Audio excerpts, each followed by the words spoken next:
There are moments in life when you meet someone and feel as if you've known them forever, as if every word exchanged is an echo of conversations begun in other times, other bodies, other dimensions of time. This feeling isn't coincidence, nor the product of a romantic imagination. It's the deep recognition of the soul reuniting with its counterpart, its divine half, the one with whom it made sacred pacts before even choosing this earthly existence. Edgar Cayce, the visionary who traversed the barriers of time and space through his psychic readings, revealed a truth that echoes through the centuries. When destiny unites two souls, no force in the universe, not even death, can break that eternal bond. Have you ever noticed how certain people enter your life almost magically, as if the universe conspired for you to meet at the exact right moment, in the right place? Even when all mathematical probabilities indicated that such a meeting would be impossible, maybe you bumped into each other 3 times at the same coffee shop before finally speaking, or perhaps you discovered that your mothers knew each other as children, or even that you were born in the same hospital, in the same year, separated by only a few hours. These aren't coincidences. They are golden threads of destiny woven by the invisible hand of time, connecting two souls who promise to reunite in this life, regardless of circumstances, geographical distances, or social differences that might separate them. Edgar Cayce, through his extraordinary psychic readings, unlocked the mysteries behind these seemingly chance encounters.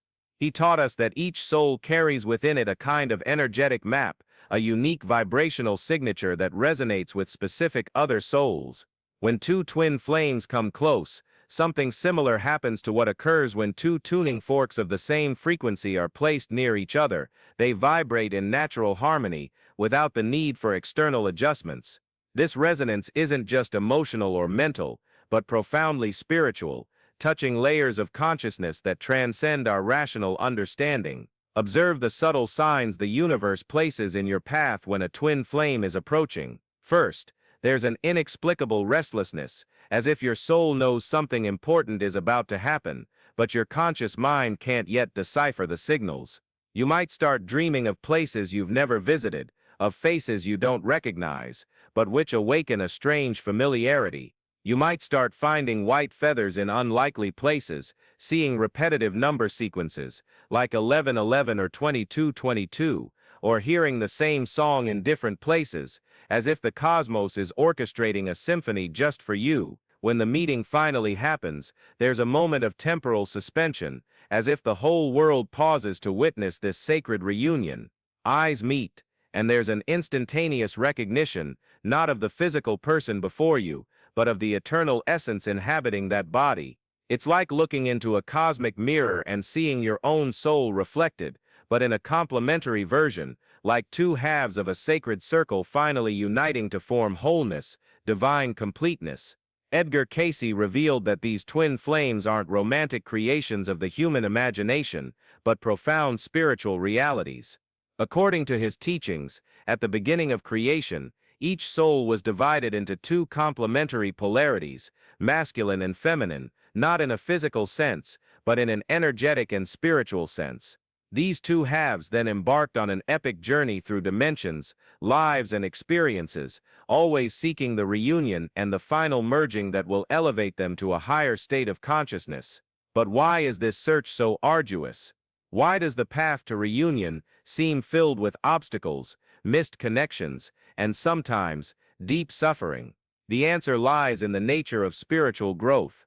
Each life, each experience, each relationship we have before meeting our twin flame serves as a school, a laboratory, where our soul learns, grows, heals old wounds, and develops the wisdom necessary to sustain a love of such magnitude. Imagine you're preparing a sacred vessel to receive the purest essence of divine love. This vessel needs to be carefully molded, patiently polished, strengthened through the fire of experience. If we tried to put this essence into a fragile, unprepared container, it would shatter under the intensity of the experience.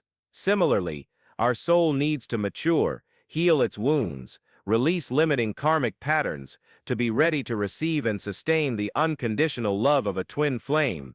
This is where many people get confused and suffer unnecessarily. They meet someone who awakens intense feelings and immediately assume this is their twin flame, without realizing they may be facing a soulmate, someone who came to teach important lessons, but who isn't necessarily their eternal partner. Edgar Cayce taught us to distinguish between these different types of spiritual connections. Soulmates are like loving teachers who enter our lives to help us resolve specific karmic issues. They may awaken intense passions, may make us feel as if we found our other half, but eventually, when the lesson is learned, the purpose is fulfilled, these relationships naturally transform or end. This doesn't mean they were less important or less real. On the contrary, they were absolutely necessary for our spiritual evolution. True twin flames have a different quality. When they meet, there's a feeling of coming home, of completeness, that doesn't depend on the intensity of passion, but on a deep peace, a silent recognition that transcends words. Edgar Cayce described that when twin flames reunite, they don't need to fall in love, they simply remember the love that has always existed. A crucial point in your spiritual journey. And here we arrive at a crucial point in this spiritual journey, one I want to share especially with those of you watching this video and feeling these words resonate in your heart. If you've made it this far, if you're hearing this message at this precise moment in your life, it's no coincidence. The universe is conspiring to awaken you to truths your soul already knows, but your mind is only now discovering. So if this message is touching your soul, if you feel these words are speaking directly to you, join this spiritual awakening journey. Subscribe to this channel and hit the notification bell, because together we'll explore the deepest mysteries of the soul, we'll uncover the secrets Edgar Cayce left us about love, destiny, and the eternal connection between souls. Each video is a piece of the cosmic puzzle you're assembling on your journey of self-discovery. Don't let the algorithm decide whether you receive these messages. Take control of your spiritual evolution and ensure you don't miss any revelation that could transform your life forever. Continuing our journey through Edgar Cayce's revelations on twin flames, we need to understand that reunion isn't just a moment of joy and completeness, it's also the beginning of intense spiritual work. When two twin flames unite in this physical dimension, they not only resume an old love story, but also take on the responsibility of healing karmic patterns that may have perpetuated through multiple lifetimes. It's common for twin flame couples to go through periods of intense turbulence, as if cosmic storms are testing the solidity of their union. These storms aren't signs of incompatibility, they are opportunities for deep healing. Every conflict, every misunderstanding, every moment of doubt is a layer of illusion being removed, a karmic onion being peeled back to reach the pure core of unconditional love. Edgar Cayce frequently spoke about the patterns of repetition that souls carry from life to life. Imagine that in a previous incarnation, one twin flame betrayed the other out of fear, insecurity, or social pressures. This betrayal created an energetic wound that both souls carried through time. When they reunite in this life, that wound may manifest as inexplicable jealousy, fears of abandonment, or a compulsive need to control their partner. The beauty of the twin flame connection lies in their ability to heal these old wounds together, not through denial or escape, but through lovingly confronting these shadows. When one twin flame awakens painful patterns in the other, they're not being cruel, they're offering a healing opportunity that could only happen in the presence of someone who loves unconditionally. Think about the ordinary relationships you've had in your life. How many times did you mask your wounds, pretend to be someone you weren't, or simply avoid touching on subjects you considered too painful? With soulmates, this is possible and even advisable in certain situations. But with a twin flame, this masking is impossible. They see through all your defenses, not to judge you, but to love you in your totality, including your deepest wounds. This is one reason why many people, even when they meet their twin flame, may feel fear and even run from the connection. The intensity of unconditional love can be frightening to a psyche accustomed to conditional relationships, based on performance and expectations. Suddenly you find yourself facing someone who loves you not for what you do, but for who you are at your core, and this can awaken a vulnerability you've spent your whole life trying to avoid. Edgar Cayce taught that this initial fear is normal and should be met with compassion, not judgment. The soul knows it's safe, but the personality, shaped by the experiences of this life and the wounds of past lives, needs time to adjust to this new reality.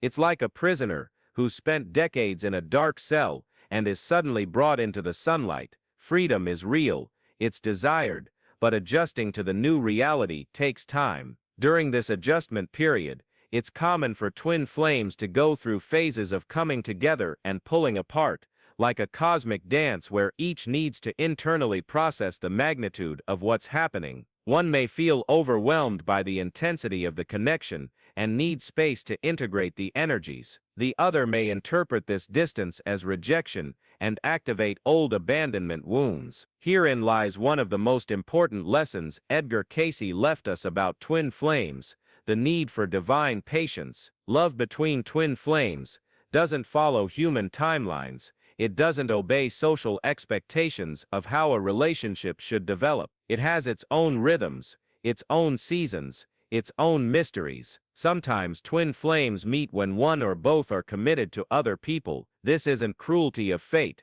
It's an opportunity for both to understand the difference between possessive love and liberating love. True love between twin flames wants the best for the other, even if that means waiting, even if that means growing separately for a while, even if that means honoring commitments made before the reunion. Edgar Cayce revealed cases where twin flames met at a seemingly wrong time in their lives, but this meeting served as a spiritual awakening for both, elevating not only their own consciousness, but also positively impacting all the relationships around them. A twin flame may enter your life not to stay physically, but to reactivate your capacity to love unconditionally, preparing you to live all your future relationships on a higher level of consciousness. This is a hard truth for the human mind, accustomed to the idea of possession and exclusivity, to accept, but it's one of the most important spiritual lessons. True love doesn't possess,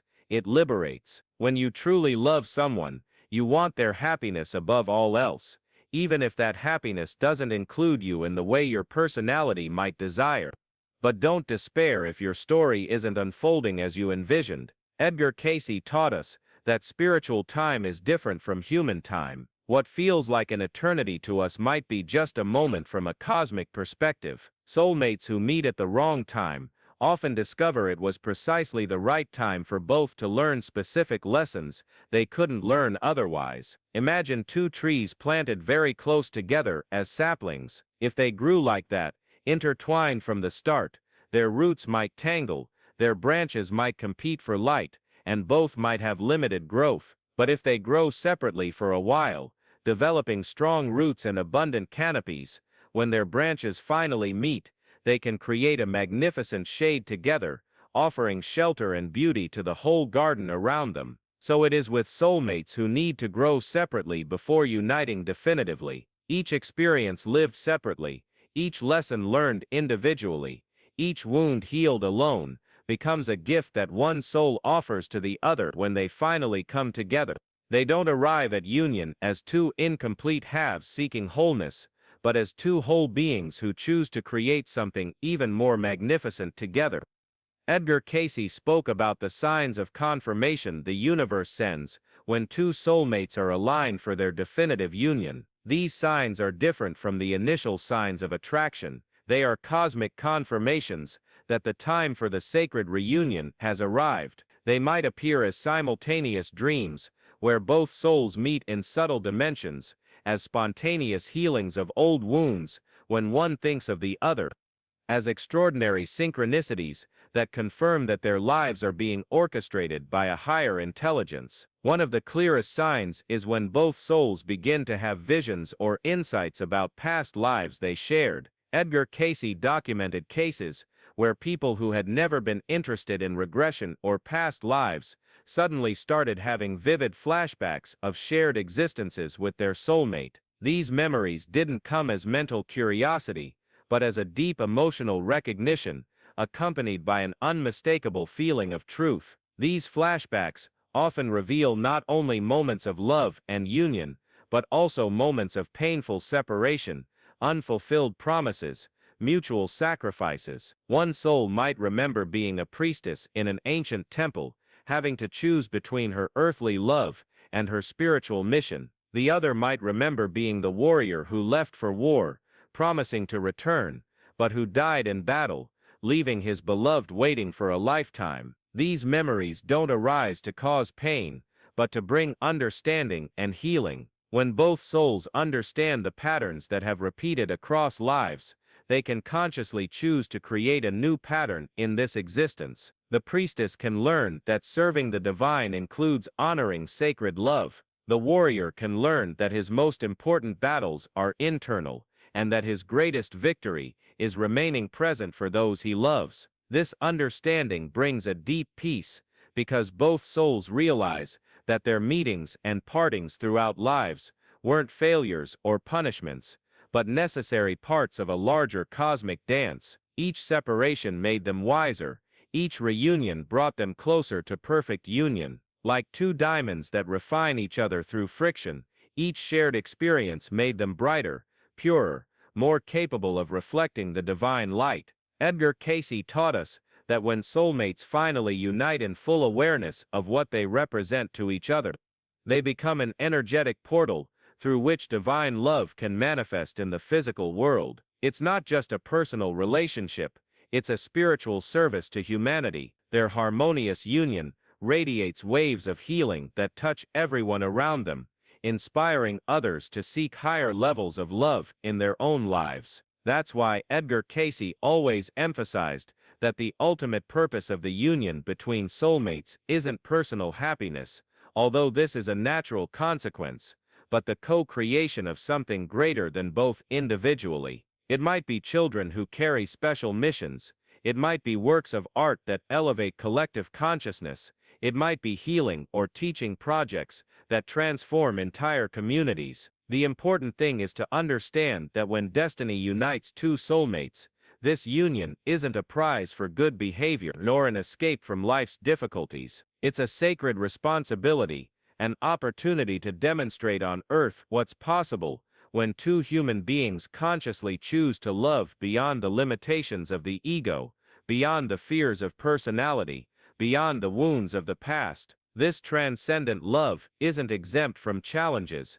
In fact, it might temporarily intensify some challenges, like a fire that burns more intensely when it receives more oxygen. But these challenges are always opportunities for growth, never insurmountable obstacles. The difference is that now you face everything together, not as two individuals trying to protect their personal interests, but as two expressions of the same soul working in harmony for a higher purpose. When you truly understand what Edgar Cayce revealed about soulmates, you realize you don't need to be anxious or desperate searching for your other half. If she exists for you in this life, if it's time for the reunion, the universe will conspire to make it happen in the most perfect way possible. Your only responsibility is to continue growing, healing your wounds, developing your capacity to love unconditionally, and trusting in divine timing. If you found your soulmate, your responsibility is to honor this sacred connection through patience, understanding, and a commitment to mutual growth. Remember that difficult times are opportunities for healing, not signs of incompatibility. Remember that true love sometimes requires you to grow apart in order to come together on an even deeper level. And if you haven't yet found your soulmate, or if you're going through a period of temporary separation, remember that every day of your life is preparing you for this sacred meeting or reunion. Every person you love, every lesson you learn, every wound you heal, every moment of joy you experience, is contributing to the version of yourself who will be able to sustain a love of cosmic magnitude. The universe doesn't make mistakes. Edgar Cayce taught us that everything happens at the perfect time, in the perfect way, for the perfect growth of our soul. If your soulmate hasn't arrived yet, it's because you still have important individual growth to do. If they have arrived but the situation seems complicated, It's because there are precious lessons being offered through that complexity. If you are together and happy, it's because the time has come to radiate that love to the world. In all cases, the key is trust. Trust in the process, trust in divine timing, trust in the infinite wisdom that orchestrates all encounters and all loves. When you truly understand that no force in the universe can break the connection between two souls who were made for each other, you can relax in the certainty that, whether in this life or in other dimensions of existence, you will always find ways to love each other, to grow together, to serve the elevation of consciousness through the example of your transcendent love. This is the promise that Edgar Cayce left us, based on decades of mystical visions and spiritual revelations. True love between soulmates is eternal, indestructible, sacred. It may take different forms throughout lives. It may go through periods of physical separation. It may face challenges that test its strength, but its essence never changes, never diminishes, never gets lost. And as you navigate the mysterious waters of love and destiny, remember that you are not alone on this journey. Your soul carries the wisdom of all the lives you have already lived, all the loves you have already experienced, all the lessons you have already learned. Trust this inner wisdom. Trust the signs the universe puts in your path. Trust in the transformative power of true love, because when destiny finally unites two souls in perfect love, all the pain of the past will transform into gratitude, all the waiting will be revealed as necessary preparation, and the entire journey will be shown as the most beautiful possible path to arrive at the home of the heart. This is the mystery and magic of soulmates. They teach us that true love is not just a feeling, but a cosmic force capable of transforming not only two lives, but all of reality around them. Now, as these words echo in your heart and your soul recognizes the ancient truths we have just explored together, pause and allow a sacred question to resonate in your consciousness. What wounds do you need to heal? What patterns do you need to transform? What version of yourself needs to blossom to be prepared to receive or recognize the eternal love your soul so deeply seeks? The answer already lives within you, waiting only for you to have the courage to listen to it with your heart.